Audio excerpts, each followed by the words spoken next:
Hello, good evening everyone. Welcome to In Studio Live, the 69th edition.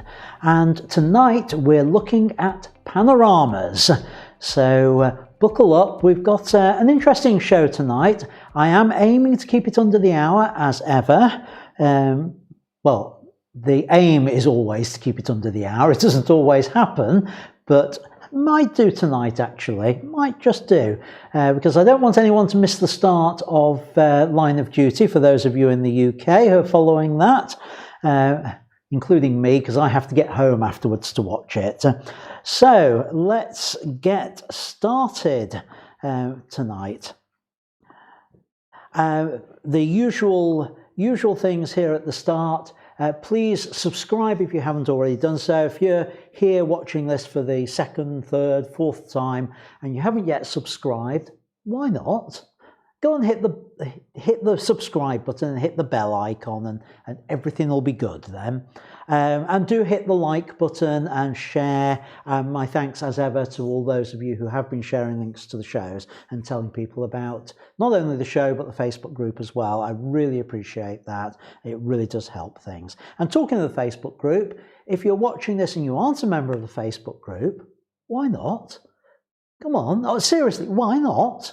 Because the two go hand in hand, and we continue the conversation there. Things come out of the Facebook group onto here and vice versa. So do make sure you join that and take part in the discussions there.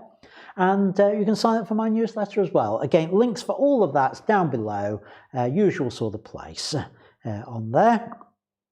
The shows are interactive. They're international as well. It's great to have so many international people watching. So if you are not from the UK, then you are very, very welcome here. And I hope you can decipher my Northern English accent on there. But yeah, it is interactive. So do take part in discussions in the live chat that goes on alongside this whilst we're on there. Any questions? I have points in the show where I refer to that.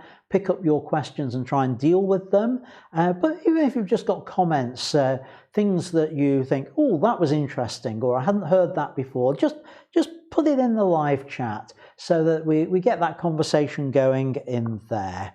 So what have we got on the show tonight? Well, we've got panoramas. That's our theme for tonight. We're going to look at different ways of creating them. It's not a fully exhaustive look at them. There's a couple of things I'd like to have put in there, but I haven't got the examples to really talk about them. So I left them out. And also, I want to keep it short and punchy anyway. I'm going to look at exercise 3 in our before and after challenge. We're on the 4th week now, which is exercise 3. So I'm going to reveal that and show you the video of what your challenge is. And well done to everyone who is taking part in that. Now, if you haven't come across it before, you've first come across the challenge, you can join in at any time, but I would recommend you start right back at the beginning with the before images and then work your way through the exercises. As this goes on, you'll understand why, because the before and after images are what it's all about. So anyway, I'll reveal part 3, exercise 3 later on.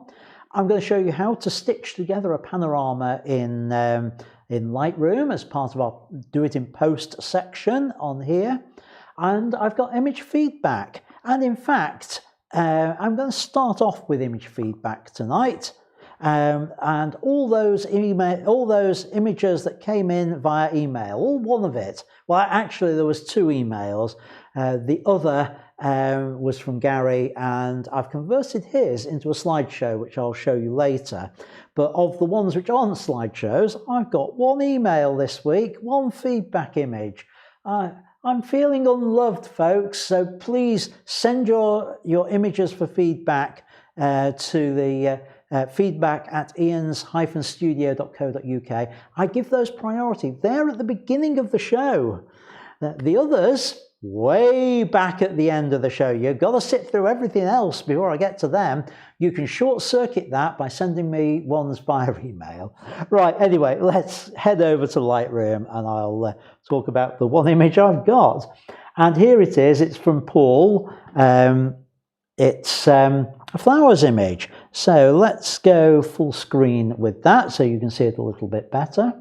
And I'm going to zoom in. This appears to be the point of focus, and it's nice and sharp on there. Well done, Paul, on that. I actually quite like that as a crop, that really close crop on there, but that's not what the image is intended. It's meant to be this sort of bunch of tulips on there. Right, let's have a look at the settings on this. And my settings are X-if, and I'll give you a full screen view on there. So what have we got? It's a 50mm lens, the nifty 50, set at f5.6. All right, why f5.6 with that? I wonder. Right, and 1/640th of a second as well with that. And I've just realised I've got something that's confusing me. This won't make any difference to you folks, but that's better. I'd got a secondary screen up, which was over the top of something else that I need on the screen. Right, yeah. Right, settings on this, Paul. I would have tried with this probably to maximise the depth of field, and you could certainly have gone with a smaller aperture on this image, therefore giving you a bigger depth of field on there, because yes, we've got that section in focus. It'd be just nice, because these are at different positions, different planes in the image, it'd be nice to have a bit more of it in focus, and perhaps particularly the edge of this, which you could have achieved with that. As you're shooting at 50mm, so you'd have been able to handhold that at a 50th of a second, or what camera are you on? You're on 6D full frame, so you could have done that at a 50th of a second. So how many stops could we get? So 640 down to 320, 320 down to 160. Let's call it 150 to keep my maths easy. So 75. Yeah, you could easily have gone down 3.5 stops on that. So from 5.6, you're going at 8, 11. You could have gone up to f16 for your depth of field with that image. Now, composition-wise, on here, it's the tube's a little bit spaced out on this. The eye naturally goes to this middle bit here, and there's nothing there. It's a great shame that this one couldn't have just been teased around to sit in so that they were more of a bunch. The other thing to say is you've clipped the petals over on this side and at the top. That's fine if you're going to do that, but if you're going to clip in one side, on two sides, you really need to clip on the others. So I would do something like just a hint of a clip there and there, just to balance that. And that actually looks a little bit better just for doing it, because that makes it look as though that tight crop is intended, rather than the camera was just off center, a little off position a little bit. But yeah, I'd have liked to have seen our hero tulip in the middle part here. Now, exposure-wise, exposure's good on there, looking at the histogram. So you've got your exposure right. I noticed that you were spot metering on there. I don't know where you were taking your metering point from. If it was the center point here, then that was absolutely right. It's a mid-green in there, so that would have worked well for that. But just remember, when you spot meter, it's always, unless you lock in your exposure, it's always that center point that's doing it. Mind you, you're in manual mode, so you could have had it anywhere when you dialed in your settings on that, I suppose. So that's the image. Just a few little bits and pieces to tweak with that one, Paul. And so that's really all I want to say about that. But that just shows you, folks, that I can go into much more detail if you send your images via email to feedback@ians-studio.co.uk on there. So that was it. Right. Yeah, and Paul says in the chat that it was set to 5.6 because he's still learning, and that's fair enough. Now you know you've got some more information to think about with that, and hopefully, Paul, if you do this week's challenge, you'll start to understand a little bit more about controlling your depth of field. So we'll come on to that a little bit later. But for now, let's talk about panoramas.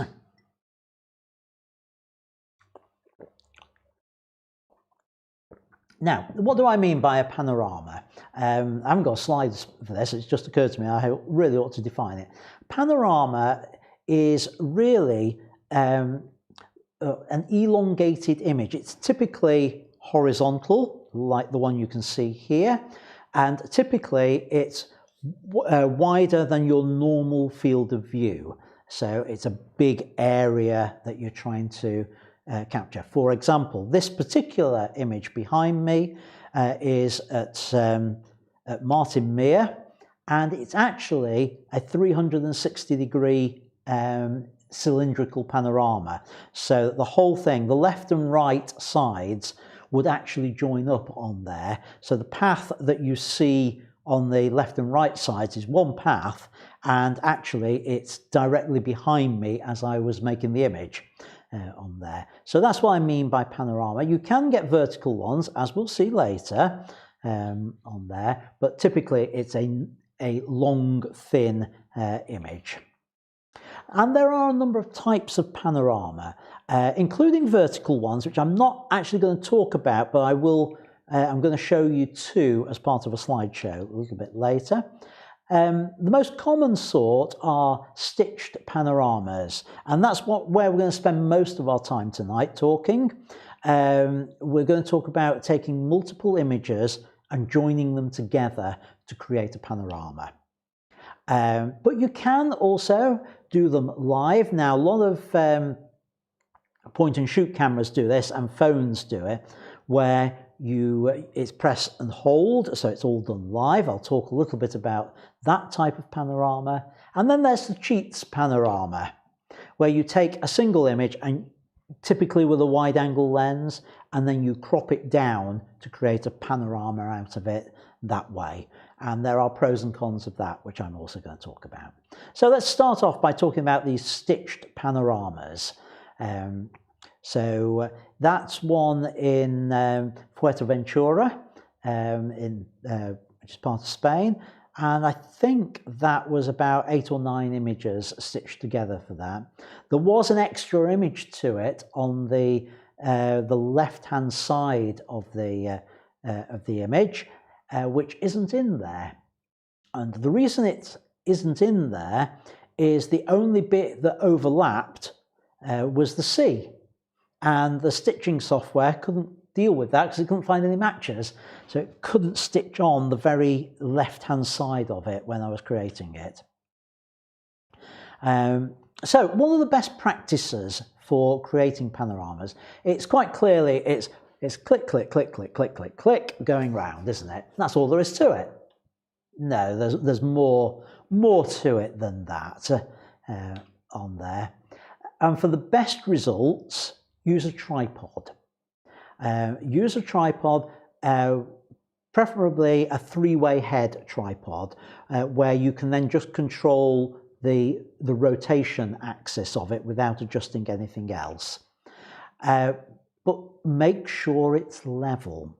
Now, if your tripod has got one of those little bubble spirit levels on there, great. If it hasn't, you can get, and I don't know where mine is at the moment to show you, these little square block spirit levels that fit in the hot shoe of your tripod, and they're really not your tripod, of your camera, and that will allow you to make sure your camera's perfect level. Or if your camera has got one of those horizon lines, you can use one of those on there. All right, you can do it that way.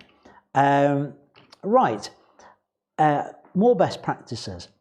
You really need to use manual mode when you're doing these multiple shots on there, because if the sun was over in that direction and you're doing 180 degrees, you've got different light pointing that way and that way and that way and certainly over there. So you need to be in manual exposure so that you can keep the same exposure settings for the whole circuit as you go around for as much as you want.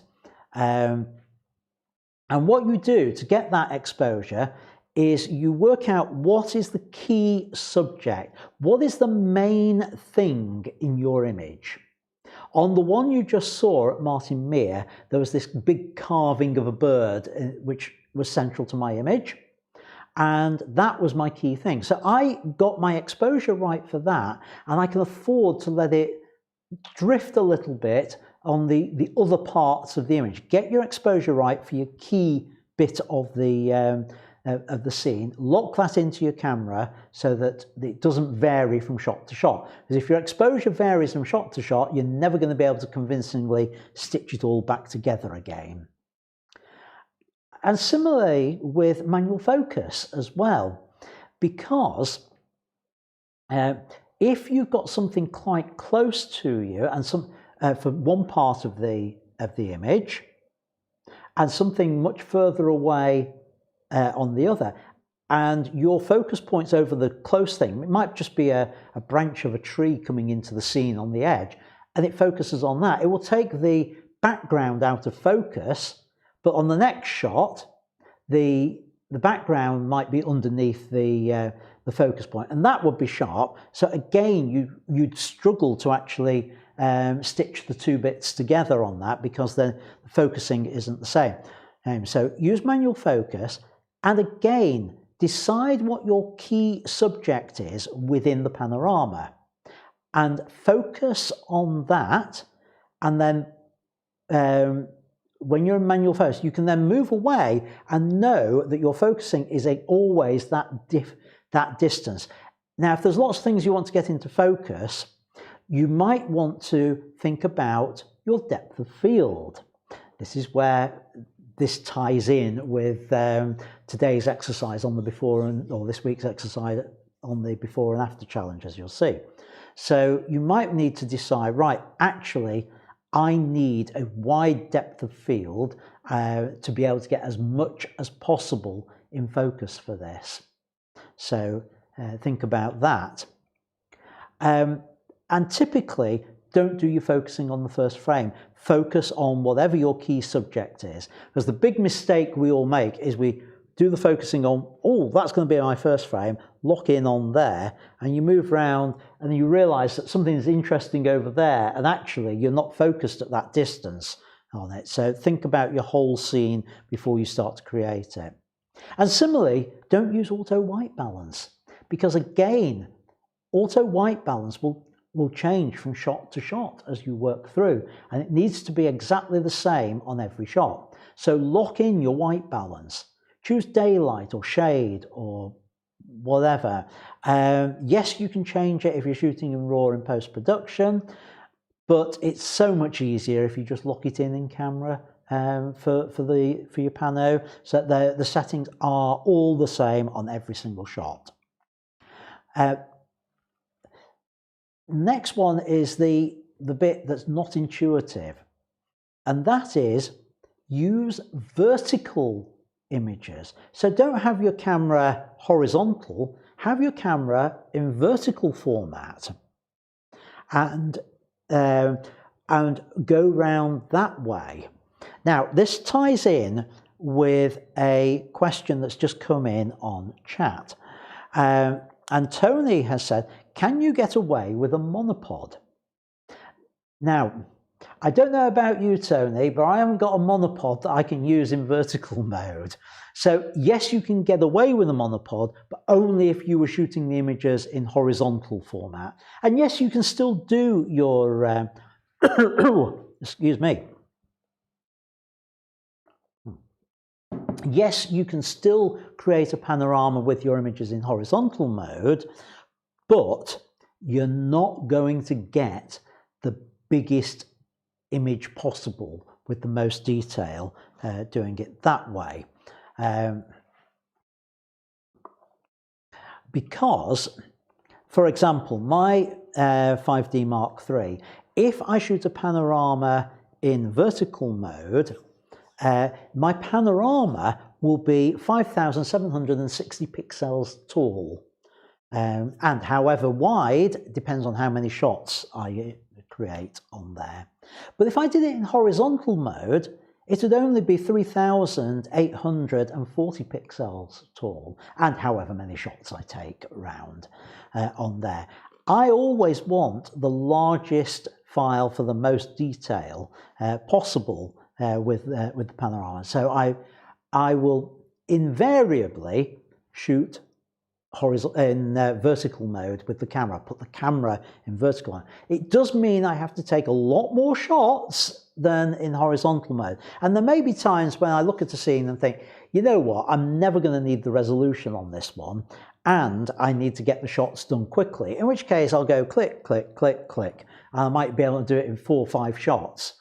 Whereas with the camera in vertical mode, I might have to take 9, 10 shots to cover the same sort of distance on there.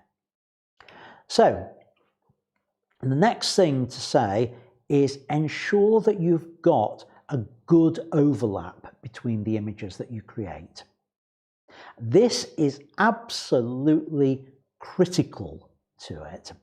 And I would say it needs to be at least 1/3 of the image, if not more. And often I'm doing about half an image overlap on there. The larger the overlap, the easier it is to stitch it together. The software can find more sections to match. It also means, because where it's stitching, it's able to find bits which aren't towards the edges of your lens, which is where you get the maximum distortion. So you get less distorted bits in your image, and it can join things together much better by doing it that way. And also, the edges of a lot of lenses are, well, I decided to use the phrase areas of suboptimal sharpness. Basically, they ain't as sharp as the middle bit. So again, by giving that plenty of overlap on there, it means you're using more of the middle and less of the edges between all the images. So you do get a sharper panorama by doing it that way. So here, to show you the overlap, this is the Martin Meyer one. That was shot 1, as you can see, vertical. Shot 2 overlapped that much. Shot 3, there. You see what, if you look at that, shot 3 actually also overlaps shot 1. That's how much overlap I put in. And shot 4, that much. And so on all the way around. So give yourself plenty of overlap for the best panoramas possible. Right, also best practices. If you're not using a tripod and you're doing it handheld, which you can do, and a few of mine that in the examples here have been handheld on there. The trick with doing it handheld, there's 2 tricks actually. The first and most important one is plant your feet pointing at where you're going to end the sequence, because it becomes a much smoother to go round and take your shots as you go through that way. if your feet are pointing over that. I'm going to show a video later about a similar sort of technique with phones on that and where to place your feet. And it's the same idea. It just means as you move your body round, it's so much better. Now I don't know whether I can show you. If I put my chair there, but if I would start there, my body naturally moves around to face my feet, and you get a better, smoother. Now, as you're doing that, looking through the viewfinder, if you're hand holding it, one of the things to do is notice which of your focus points effectively is where the horizon is. Now, the horizon might be hidden behind buildings or things like that, but if you can usually work out where the horizon is going to fall within the scene in front of you, and work out which of your focus points is closest to it. So as you move from one shot to the next, you can make sure that focus point stays the same position relative to the horizon. Because if you end up with up, up, up, up, down, down, down, and your thing goes like that as you go through, you're never going to be able to stitch it together properly, because when you have to crop the tops and bottoms off, you're going to end up with a very thin sliver in the middle. So it is important to do that. In the terms of when you're doing the editing, make sure you enable your lens correction and your chromatic aberration settings before you do the stitching. So if there is any warping in the image due to the lens, and your software like Lightroom can deal with that and remove it, do that before you try and stitch the thing together. It will give you a better result on that. And then when you come to do the processing, you need to make sure every image is processed exactly the same.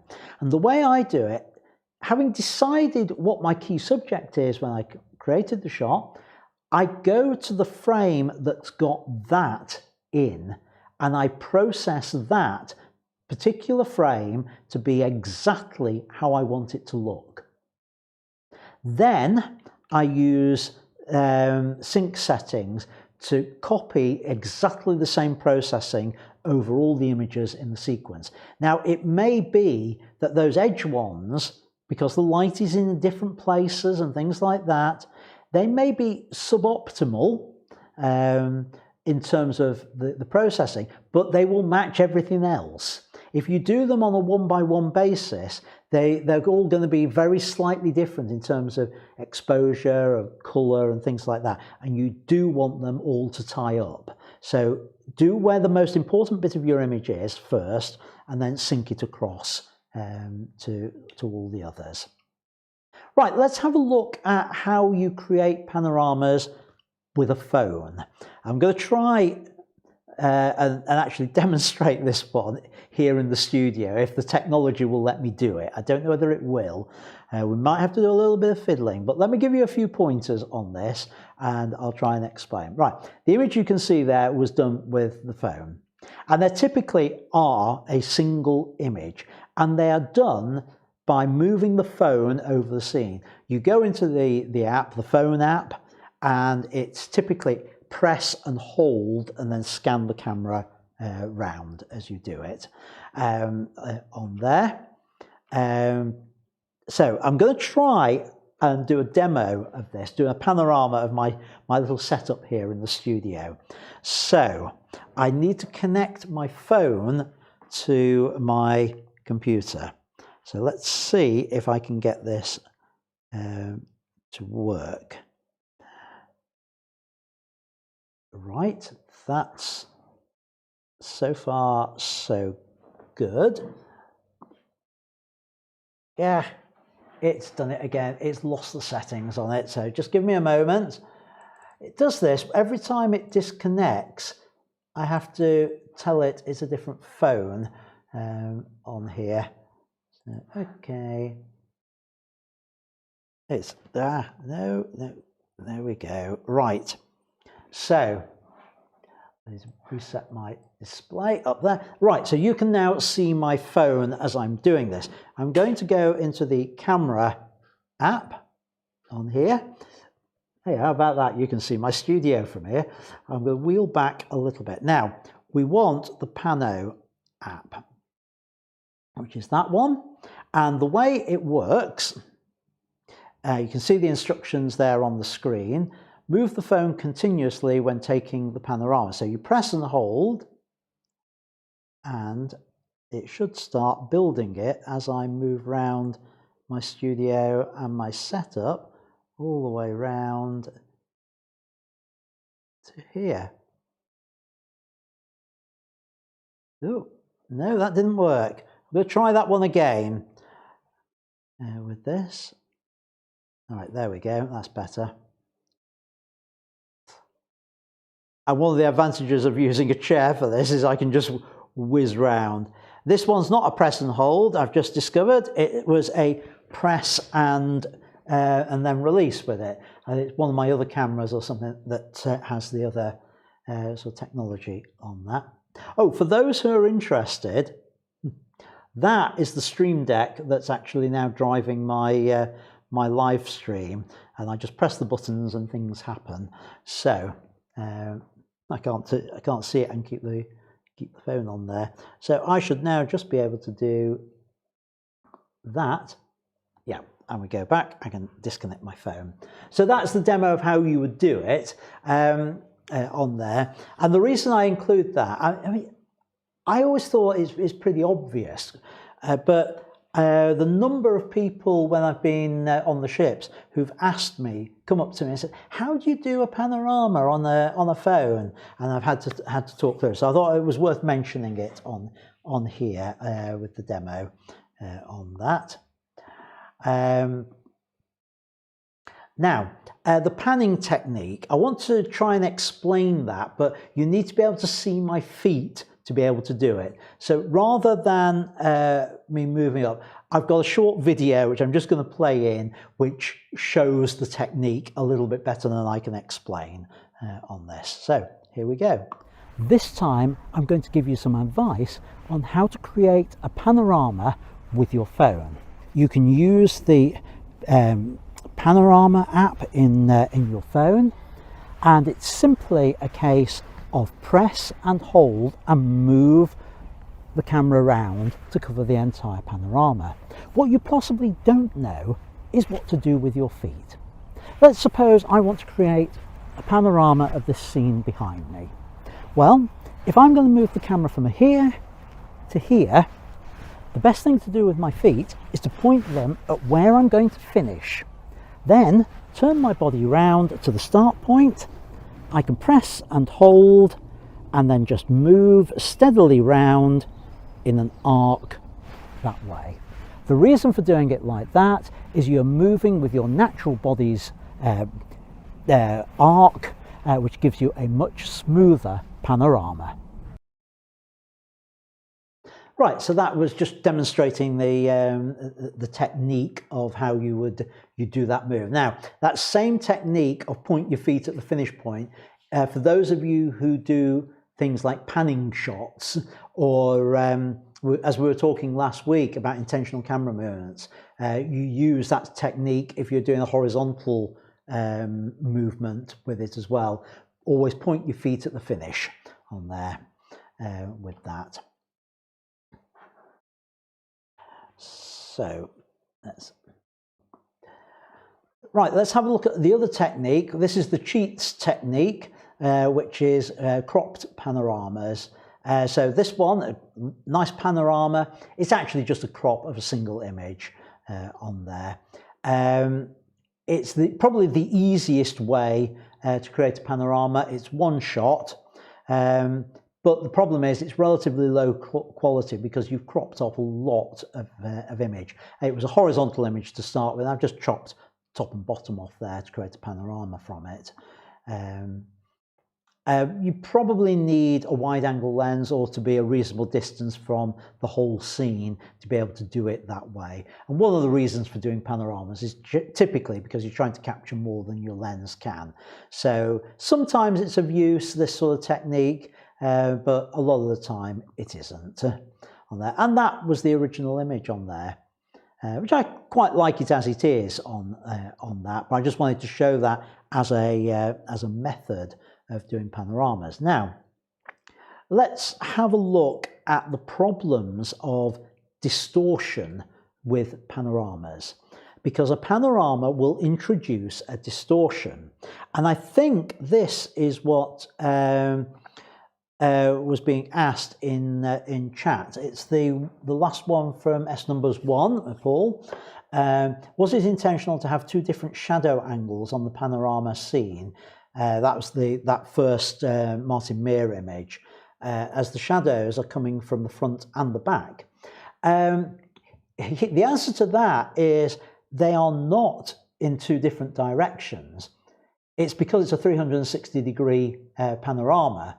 So at some point in that scene, I'm facing the sun, so therefore the shadow would be behind, and in others I would be facing away. Another part of it I'd be facing away, so the shadow would be in a different dimension. And that's the sort of distortion and weirdness you get with these big panoramas on there.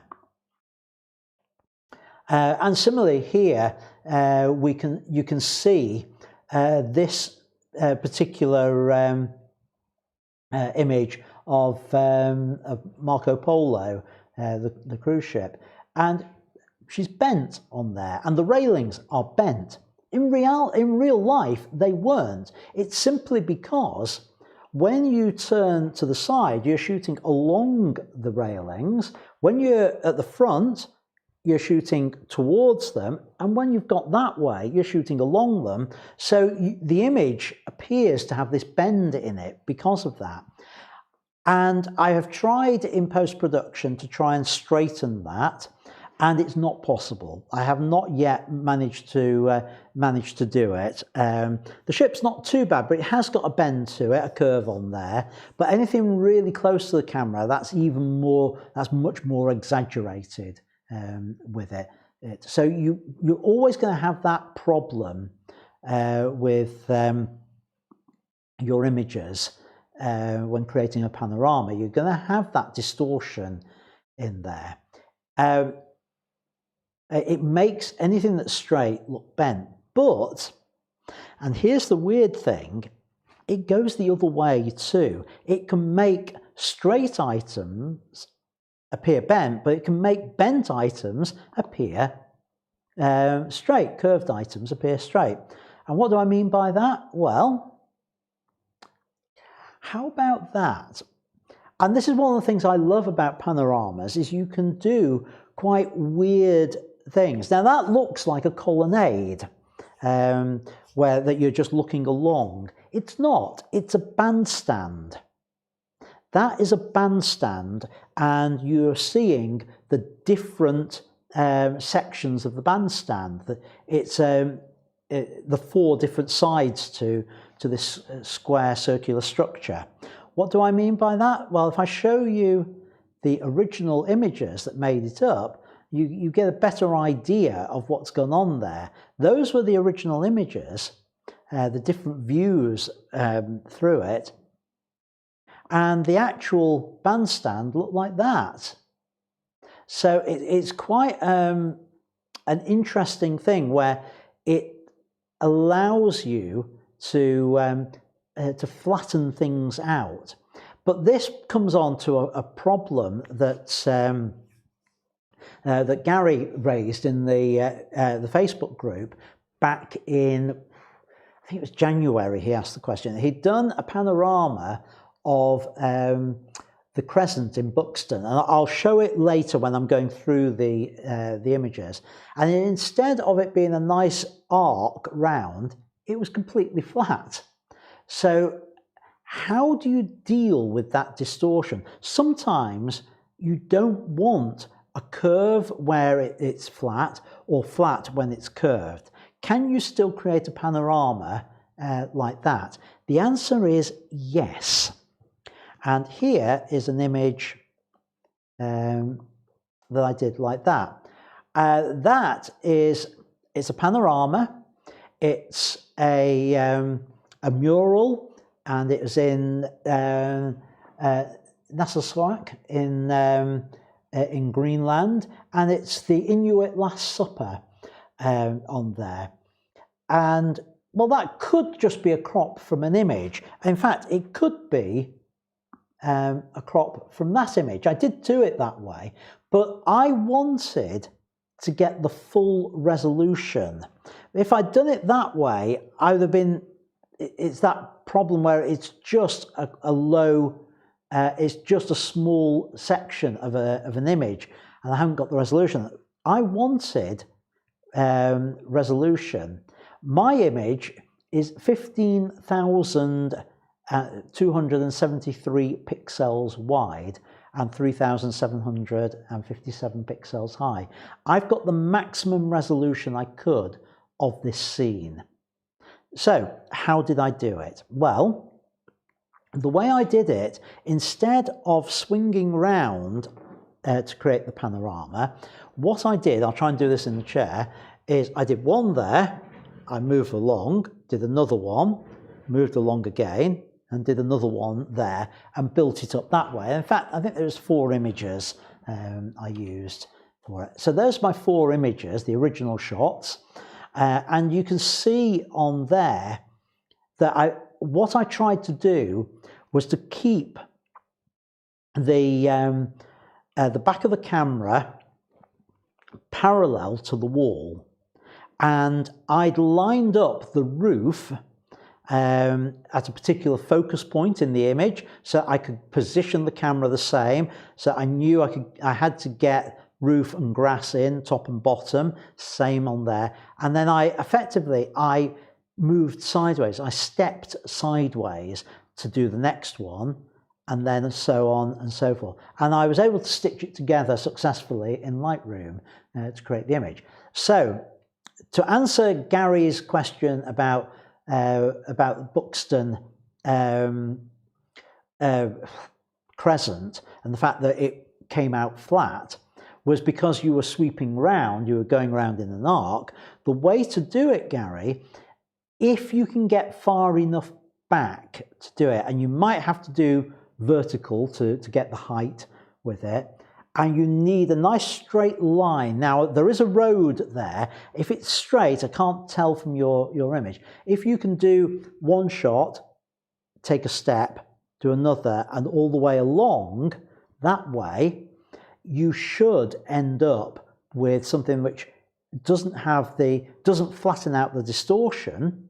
It creates it will give you the image that you're looking for, because you will be closer to the edges of the arc when you do the first shots and last shots, and further away from the center when you do the mid one. So that would be the way to do it on there. I'll perhaps talk a little bit more on that when we get to your image later on. How are we doing for time? Yikes, I've just realized the time on here. I've obviously gone on far too long. Let me just show you Gary's photos. He's done another cracking set. And the reason I wanted to do a slideshow, Gary, was I wanted to see, this one took me a little bit longer because I wasn't using my standard software. My standard software for producing slideshows, it's an absolute doddle. I just throw them in and they come out as a slideshow. Well, I won't say with music, I have to choose the music as well. But this one took a little bit longer because one of the biggest problems with panoramas is how do you display them? And I was trying to find a way to display a panorama in video, and your images worked out a good way to have a go at that. I'm still not sure I've got this right, but this is one way of doing it.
I've always had trouble trying to find the perfect way to display panoramas, which is why I wanted to experiment with that that set of images, particularly on video.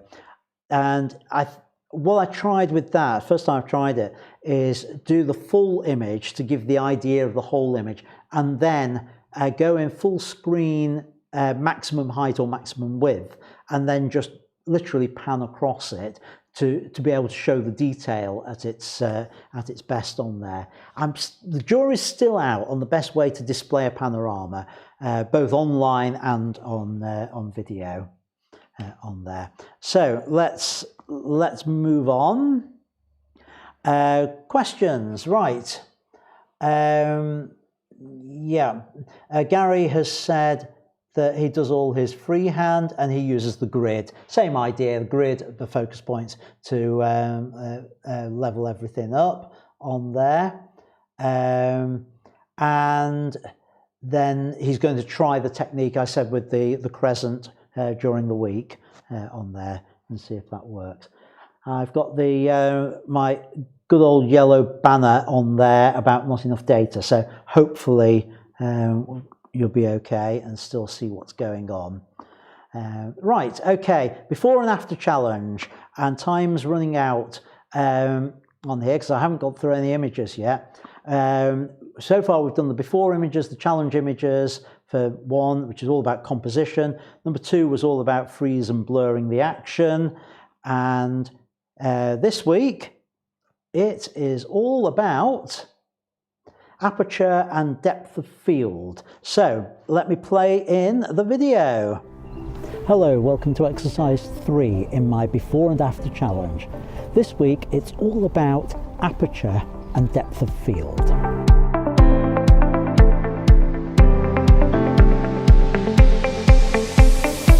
Hello, welcome to In Studio. I'm Ian in Butterfield. I hope you're enjoying my before and after challenges. This is week 3. I've certainly been enjoying seeing the images that you've been creating.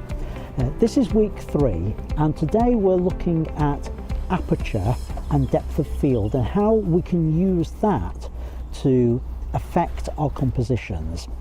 I've come down to Vernon Park, and I've dropped in quite lucky actually. I've found this, well, it's a damaged tree that happens to be in blossom, and what I'm trying to do is I'm trying to create an image of just the blossom on the end of the tree, but with the bandstand in the background. And I want to do this to show how aperture can really change the image that we create. So first of all, get your camera into aperture priority mode, that's AV on the main dial, and I want you to select the widest aperture, that's the smallest f number, and set your lens to be about 100 millimeters if you can, and find a subject that will more or less fill the frame but with something interesting behind, as I've got here. So I'm going to photograph the blossom but with the bandstand behind it. And you can see from that image that the blossom is sharp, that's the item I focused on, but the bandstand behind it is very much out of focus. It's a blur in the background. You might just be able to make out that triangular shape of the roof. Now, if I go all the way up to f22, which is the smallest aperture that I can achieve on this this camera, or with this lens I should say, and take the same shot again, you'll see what difference that makes to the image. Again, I'm still going to be focusing on the blossom, so let's take that shot. And you can see there now that the bandstand in the background is much more in focus and much more visible. It's not perfectly sharp, it is a long way away from the subject I'm photographing.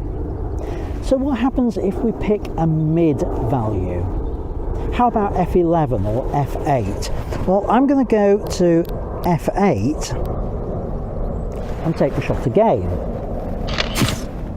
You'll notice with that again the blossom is still sharp, but the bandstand is not as sharp as it was and not as blurred as it was. It's that mid-tone. It's a little bit mediocre in terms of it's neither one thing nor the other. However, if you zoom in, and depending on your lens, you might notice something else that's different between those shots. Your lens is likely to be at its sharpest round about f8. So as I zoom in close on that blossom, let's compare how sharp it is at f8 compared to how sharp it is at f4 and how sharp it is at f22. So the lessons to take away from this is use your aperture to control your depth of field. The wider the aperture, in other words, the smaller the f number, the shallower the depth of field. The smaller the aperture, the larger the number, the larger the depth of field. But where you don't need to worry about your depth of field, go for something like f8 because your lens will be at its sharpest there. So your task this week is to go through that exercise yourself with your own lens. And this time it's not just about creating the images, it's about you analysing the images afterwards. Have a look at your images, zoom right in whatever software you use to view them, right to 100%. Is your foreground subject sharper at f8 than at your widest aperture and your smallest aperture? Let me know in Facebook if it is. Also share the images, the three, your widest aperture, your smallest aperture and your f8 setting on there so that we can see the difference. And you don't need to choose a subject the same as mine. You don't need to go back to the same location you've shot in before. Choose your own subject. Try and keep your lens at about 100mm if you can, and then we'll see the effect at its greatest there. Purpose of the exercise really is to help you understand what you get from your lens under particular conditions, so that when you are out shooting you can take an informed decision as to whether you want a small aperture or a wide aperture, a shallow depth of field or a big depth of field. Thanks for watching. I'll see you in the next video, and until then, keep making great photos. Bye for now. And we're back. Right, yeah, that's the challenge for this week. For those of you doing my before and after challenge, those of you who aren't doing it, head to the beginning of it. If you look on YouTube, I've got a playlist with the before, exercise 1, exercise 2, and tomorrow I will be adding in this one, exercise 3 for you. As I say, just go through at your own pace. Don't worry if you're behind. Just work your way steadily through the stages on it. And those of you who are doing it, in the Facebook group, why not let me know how you're getting on? Are you learning things new, or is this all new, all stuff you already know on it? Or if it is stuff that you know, are you finding it helpful doing it as an exercise to actually really get it into the mind as to what's going on there? I just need to pause at this point to say thank you to the sponsor for the stream tonight. And tonight's stream, as ever, is sponsored by you. If you want to say thank you for these streams, if you find them helpful and you want to contribute financially to keeping these on air, then the way to do it is through this link, buymeat.com/Ian Butty, and the link's down below. It's just the way you can buy me a cup of tea, and I say thank you by adding someone's name onto the mug each week. And this week, my thanks goes to Loz Saunders for tonight's cuppa. Cheers, Loz. Right. What have we got in the chat? Nothing new to talk about on there. So how do you stitch together a panorama in Lightroom? Let me go over to Lightroom and I will show you how. Right, so Pano tutorial. Right, here we go. It's the one that we've seen before, which is this image on there. And this is what was being said about the shadows being in all different directions. So we've got these coming forward, that one going that way, those going off in those directions, simply because it is a full 360 degrees. So what am I going to do? To stitch them together, these have all been processed at this point. I select the whole set of them like that, obviously not the panorama on there. I right click and select photo merge and say panorama.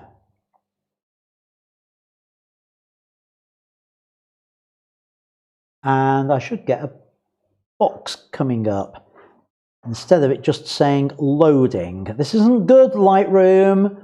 Come along. Wakey wakey, Lightroom. Hello. Lightroom has crashed. Lightroom has left the building. Yep. I bet the window's in there somewhere, but I can't find it.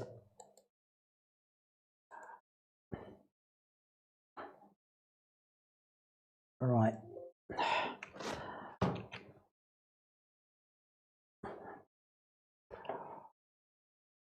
Okay, come on, Lightroom.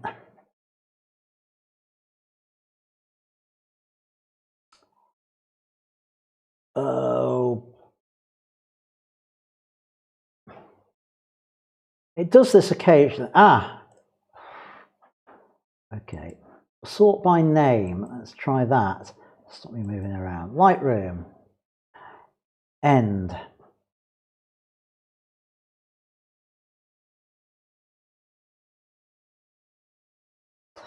Right, let's try Lightroom again. Review catalog, open. Okay, right, we are in trouble here. I haven't got Lightroom. I know how to fix that, but it does take a little while on there. Right, okay.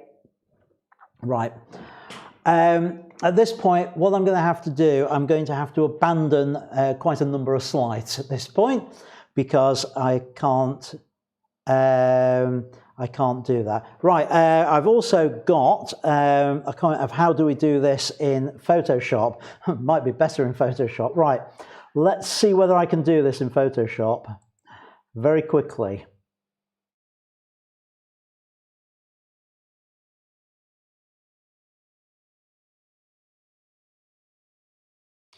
The question is, can I remember how to do it in Photoshop? Because obviously I haven't practiced this, and it's been a few years since I had to do it in Photoshop, because I've got to get all the images in here. So edit.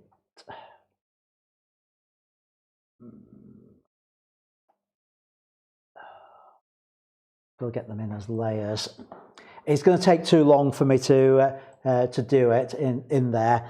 Right, okay. What I'm going to do is, I think what I'm going to have to do is juggle around some of my plans for what I was going to do, and I'm not going to be able to do that tonight. I'm also already out of time with what I'm supposed to be doing tonight on there. So I can't do the feedback on your images either because Lightroom's playing up on there. There is a nice easy solution to it. It just takes me a few minutes. I've got to go through folders and delete a lock file to get back in there. So I'm not going to do do that. What I'm going to have to do is I'm going to have a think about this. I will either I'll either record it during the week, or possibly next Sunday I'll do it. and I'll drop in that little tutorial. I'll sort something out about the images I need to review as well during the week on there. So sorry, this is not a good ending to the show, because it's just not going to let me do it. It's not going to let me go in there on that. Oh, bother. Just have one last look, see whether I can get it. Catalog. Ah, right. Let me show you what's going on. I might just be able to do this if I do it very quickly. Right. Yeah. Right. I've got to the right folder. This is the catalog folder, and the key that we need, the thing we need to do to get back into it is this lock file here. That is saying that the catalog is locked. So I'm just going to delete that file. Now, if I run up Lightroom, hopefully it will let me open it.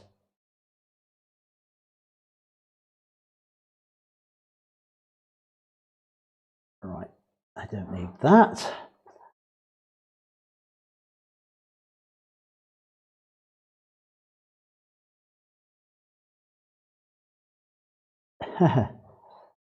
Hopefully that's tonight. Yes, I've got tonight's images. Good.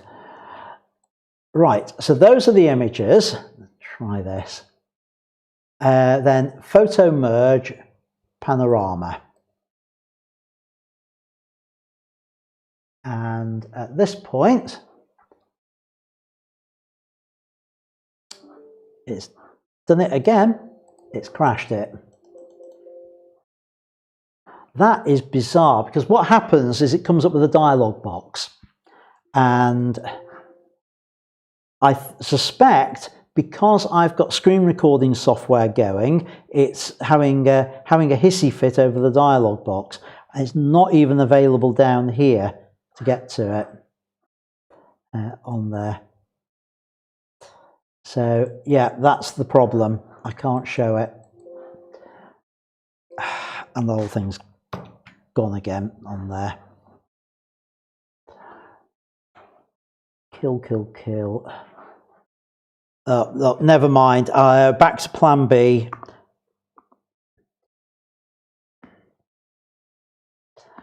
Member photo of the week. Let's finish off.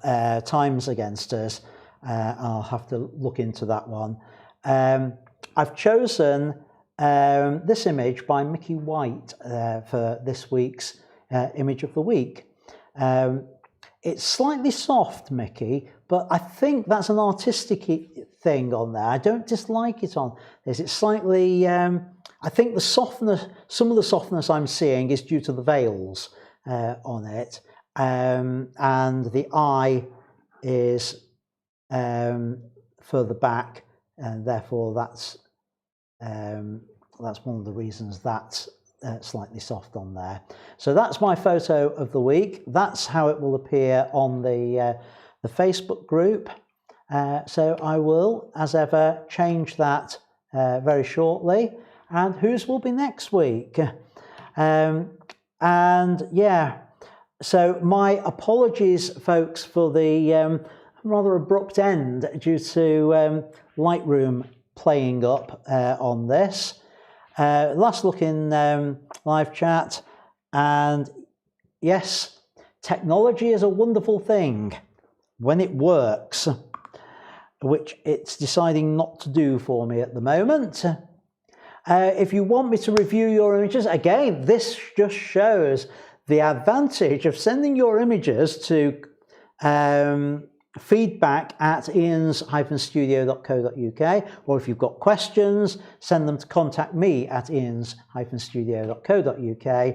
Next week, well, the plan was, and probably still is, to do a session on lenses, because that does tie in very nicely with the challenge next week. So my apologies for the ending on there. I will see you next week, and I'll try and sort out the missing content sometime during the week.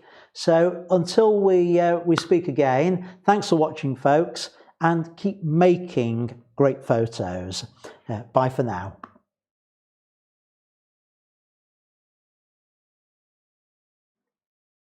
Time to do the alternative ending for the cut down version. You've just been watching a cut down version of Ian's Studio Live.